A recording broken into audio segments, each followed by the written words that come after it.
just letting you know that this is more of a entertainment channel, not really a source for education, even though we might go into scholarly topics. The purpose for that is, of course, to learn, but you can just take it at face value. You don't have to believe in it or even try it out if you don't want to. But the first thing I wanted to make clear was just that I'm not trying to teach you anything or trying to be a professor level of education, but I'm just trying to simply study what it is that we'll be doing, such as writing, reading, storytelling, piecing things like story together, chaining it together. And that's mainly what my content is going to be on these podcasts. If you're not into that, that's fine. Let me know what you are into, and we'll see if I can make it related to something about writing or comics. Other than that, uh, have a good listen to the rest of the podcast. I know I talked about story last time, or storytelling rather, and for me, I think if I was listening, it might have left a lot to be desired, since we didn't really go into what story is. Um, we talked about my favorite authors and what they have done in storytelling to make it better, or a better place to start looking for references or inspirations. But the main point was storytelling, so I feel like this is like an extended podcast to elaborate on what that is or what that means. So I'm not gonna go all the way back to like cavemen telling stories and everything. That's a good place to start because that's very basic, and you get imagery and everything. But the importance of storytelling is probably where I'm gonna start, because that will lead us ultimately to what storytelling is, and that's a medium of which to tell information to someone that happened, or either happened or didn't happen. Truth, fiction, nonfiction, science. Even there's plenty of genres out there. And even the way you consume stories, it doesn't have to be through a book or a comic. It could be a movie, it could be a game, it could be in any media that you consume. So, so why is it important to tell stories? So we have, they can be a lesson of what not to do. They can be a warning. They can even be an escape for your mind, so you don't have to deal with the reality you're currently dealing with. So then, why write characters at all that have, flaws? Why write characters that have unlikable traits? Well, that's because we want to relate to these characters. We don't want them to be so godly that we can't connect to them. So the first point of why storytelling is important is because we can connect to them and we can understand them as if they were living, breathing, walking humans just like us. And some stories are realities and they were breathing just like us, and their flaws tell us that these people were in fact human, or that they were they were very much the image of what a human should be.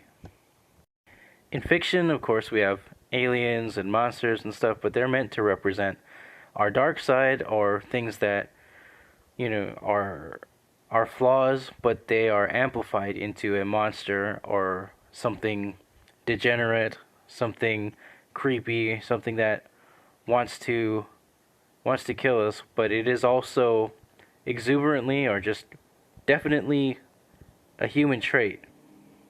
So our hate rather than our love is also important. Love is important as well, but the things that make good stories seem to be our negative traits coming after us and us dealing with those. And a lot of stories are stories of survival or success, excluding tragedies. Those are different kind of storytelling, but they also have elements of being human because ultimately death is part of human life. So, and it's important to record that death happens. And a lot of stories, a lot of tragedies try to do that. In a lot of comedies, in the traditional sense of the word, where everyone kind of lives at the end of the story, maybe with a few exceptions of maybe some minor deaths, some characters that were helping along the way, but then they died, something like that. But it's not an ultimate tragedy. Those kind of stories are more of like the trope of the hero who saves the day kind of story. So again, why is it important? Why do we have heroes? Why do we have villains? Why even tell the story in the first place? I think before all people had to go on was their imagination of events or records. They would have to understand and comprehend the words on the paper. Now we have movies, games, comics, visual media that can tell us exactly what happened or show us exactly what happened. I think those platforms have definitely excelled at telling stories, but they've also declined in that sometimes they don't comprehend the words and they don't understand what exactly the writer was going for or what was recorded because there wasn't enough words. So I think storytelling, in my opinion, is very important, um, just like language, which that's what storytelling is. It's a type of language to be understood, not just to be entertained by. If you're a writer or an author or you create stuff, you're going to be dealing with learning a new language. And that's what storytelling is. And it's important to learn it because if you don't learn what storytelling to you is, how will you understand what another author is trying to say? Because basically, by at that point, you're almost brothers or brother and sister with the other author by your trade, because since they had to struggle through some of the same things with figuring out how to write, what words to write down, they had to look up what things meant, you know? And the problem with this, the more complicated the story gets, the more um, literal, the more the language advances, the less likely it is for someone passing by or reading a passage, the less likely it is that they're going to understand what's going on if they're not a storyteller themselves. And that's why a lot of storytelling is basic, simple, and to the point, because they want to keep it fresh and understandable, digestible. They want the reader to know what's going on at all times. So if you're thinking of making a bunch of complicated words and putting it all into one paragraph where you're just using all these college level words, it might not work out. Whether you're making a comic, a novel, especially a comic, because a lot of those long words don't even fit in the bubbles anyway. I've tried it. Okay, I tried to be intellectual with the comic medium, but it doesn't really work out so much because, like I said, they're too long, and no one knows what you're talking about. So what you have to do is set the scene. You have to understand the mood of storytelling. What's going on in that moment? What is happening? Are the lights dim? Is it a sad time? Are the colors gray? Is it a depression? Are the characters washed out and gray? Do you have a happy vibe? Is it sunny outside? Are they ready for adventure? Are they melancholy? Are they missing someone? You know? So what storytelling is information, but how you give that information is your style. Whatever you are aligned with the most is probably what you should go with. Again, I'm not really an expert or anything, but if you're good at writing tragedies, maybe you should just make the best tragedy anyone's ever read.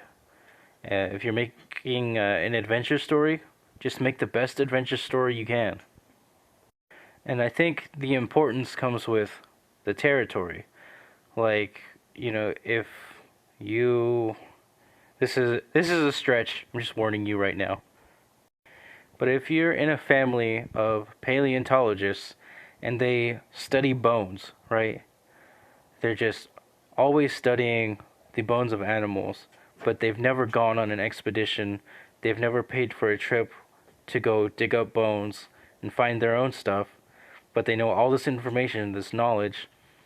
Then what's the point? They can't tell you what an expedition is like. They can't give you a story about how, their plane had turbulence because because they were in weird shaky skies. They can't tell you the struggle of being a paleontologist just because, maybe they forgot their equipment and they had to go back and then they had to fly back and forth, and that would have been terrible. So see right there, when there's a problem, there's also a story. And the importance of telling the story is, like I said, it's either a warning, it just elaborates on something, it gives someone immersion, they can escape from their own reality for a while. Like, I would love to hear if a paleontologist lost their tools and how they got them back, or if they got them delivered.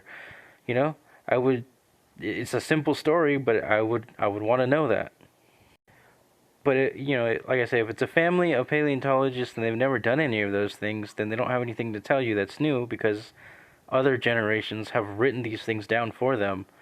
They might have stories from their grandparents or their ancestors who are also paleontologists or something, but you're not going to get their experiences too much because they didn't have that many and they can't write books about it. They can't inform you.